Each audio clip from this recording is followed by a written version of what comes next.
Hello everyone. In this video, let us learn about conventions of writing. Let us learn about punctuation marks. Punctuation marks are the special symbols that you add to writing to separate phrases and sentences, to show that something is a question, etc.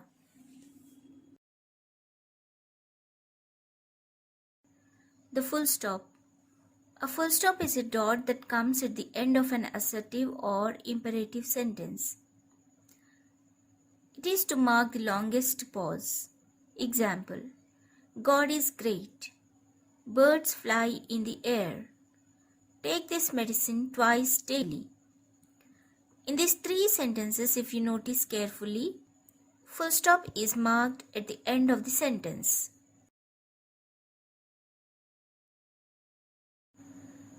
The comma. A comma is used to separate items in a sentence, but it is not used after and. A comma denotes a short pause. Example: I would like to visit Kerala, Delhi, and Rajasthan. In this sentence, we take a short pause after Kerala, and so we use a comma there. A comma is used to mark certain adverbs in a sentence. Example: so, therefore, however, hence, etc. When these adverbs are used in a sentence, we need to use a comma. Example: therefore, comma, he decided to attend the meeting.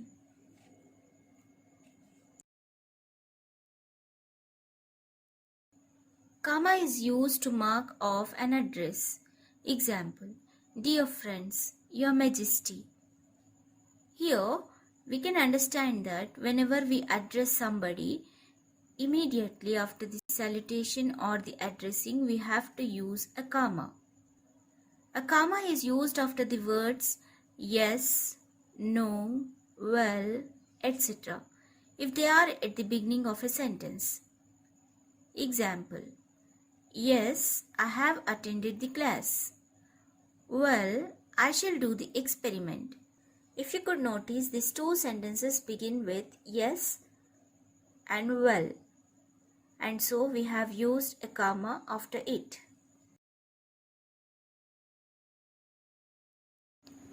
The comma. A comma is used to mark the beginning of a quotation.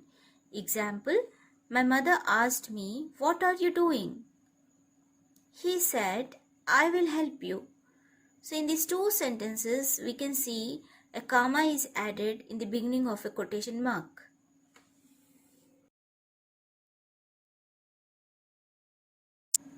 Semicolon. A semicolon is used for a pause greater than a comma and lesser than a full stop. It is used to join two sentences instead of a conjunction. Example: We had too many fumbles. We lost the game. I saw a magnificent albatross. It was eating a mouse. If you could notice these two sentences, we can see that they are a combination of two main clauses. And moreover, they are joined by using a semicolon instead of a conjunction. And hence, semicolon is used to join two sentences.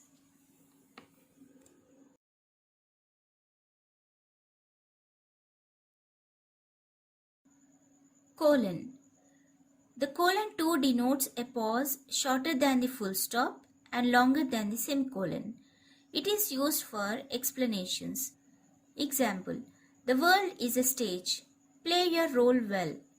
Second one: We knew who would win the game. The Eagles. If you could notice the two sentences, the first part of the sentence is a statement, and then we have used a colon, and then we have given explanation for the statement in the second part of the sentence.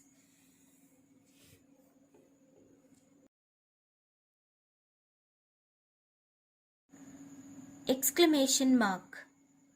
An exclamation mark is used at the end of a sentence which indicates surprise, wish, amazement, shock, sadness, and joy. Example: Oh my god, what a beautiful dress. Hooray, I got the tickets. In the two examples, if you could notice, the expressions used indicate surprise, wish, amazement, shock, joy, and hence we use an exclamation mark here. Question mark. A question mark is used at the end of a sentence instead of a full stop when we ask something. Example: where are you going? Did you complete your homework? So these two examples are the questions asked by someone to somebody. So we need to use a question mark at the end of the question sentence.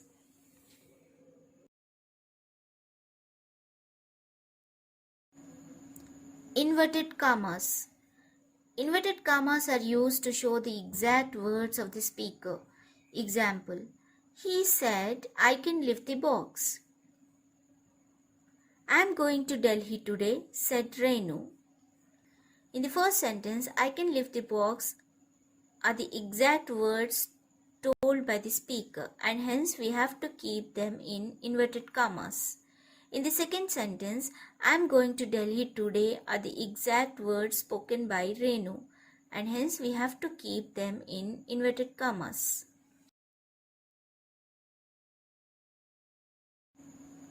Hyphen. A hyphen is a very small line used to join two or more short words.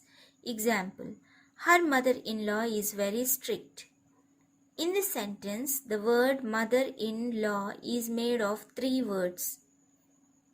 That is mother, in and law.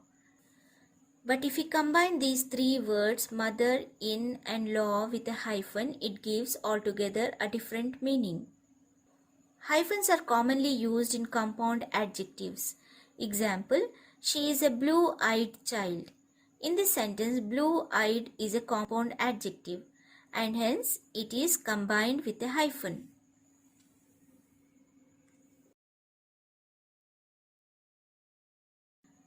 The dash.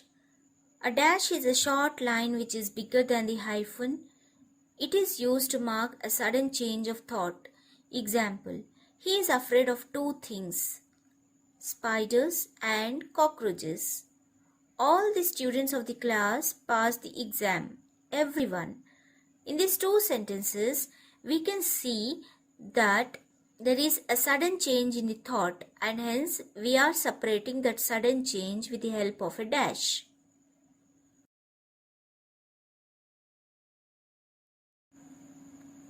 Apostrophe. An apostrophe is a raised comma which is kept on the top right side of a word. It is used for two reasons. First one, to show the possession of something by somebody. Example: that is Ram's house. This is bird's nest. In the first example, we are showing the possession of the house, telling that it is Ram's house, not anybody else's. In the second sentence, we are telling that the nest belongs to a group of birds. An apostrophe is also used to show that certain letters are left out from a word. Example: I can't lift the box. In this sentence, we can even say I cannot lift the box. But instead of cannot, we are using the contracted form of cannot by writing can't. And this contracted form is possible by using an apostrophe. Brackets. Two types of brackets are used, a round bracket and a square bracket. Round brackets are used to give reference. It is used to separate off information that isn't essential to the meaning of the rest of the sentence. Example: there are several books on the subject. See page 12. In this example, we can see that see page 12 is kept in the bracket. It means that that information is not essential to the meaning of the rest of the sentence. Square brackets are mainly used to enclose words added by someone other than the original writer or speaker. Example: he, the policeman can't prove they did it. In this sentence, we can notice that the policeman is kept in square brackets. From this example, we can understand that the policeman which is written in the square bracket is not the actual writer or speaker. He is someone else.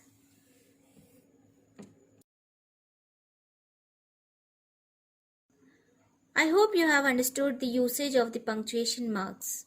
Here are some activities for you all. Activity 1. Identify the punctuation marks in the given picture.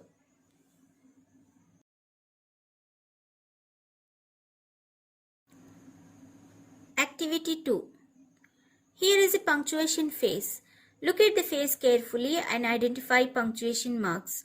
Write them in your books. Do like, share and subscribe my channel, and also hit the bell icon because whenever I upload a new video, you will get a notification. And also all my previous videos links are given in the description box. You can watch the videos by opening the links. Thank you.